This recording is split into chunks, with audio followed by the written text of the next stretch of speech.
এই খাল কাটাতে খুশি? কারা কারা খুশি না? হাত তুলেন তো, খুশি না কারা কারা? বাংলাদেশের রাজনীতিতে আবারও আলোচনায় একটি পুরনো কিন্তু গুরুত্বপূর্ণ কর্মসূচি খাল কাটা উদ্যোগ।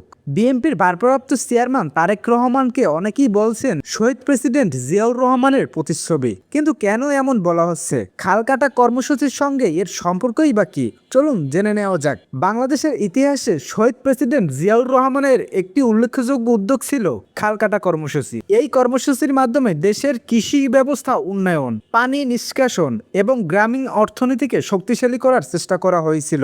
বর্তমানে এই বিষয়টি নিয়ে নতুন করে আলোচনা এসেছে, কারণ অনেকেই মনে করছেন তারেক জিয়া তার বাবার সেই উন্নয়নমূলক চিন্তাধারাকে অনুসরণ করছেন।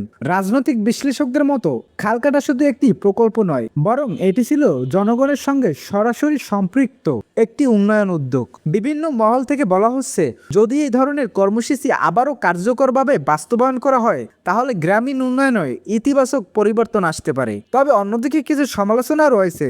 বর্তমান বাস্তবতায় এই কর্মসূচি কতটা কার্যকর হবে তা নিয়ে প্রশ্ন উঠেছে। সব মিলিয়ে তারেক জিয়াকে শহীদ জিয়াউর রহমানের প্রতিচ্ছবি হিসেবে দেখার এই আলোচনা এবং খাল কাটা কর্মসূচি দুটোই এখন রাজনৈতিক অঙ্গনে বড় একটি আলোচনা বিষয় হয়ে উঠেছে। ভবিষ্যতে এটি বাস্তবায়ন হয় কিনা সেটাই এখন দেখার বিষয়।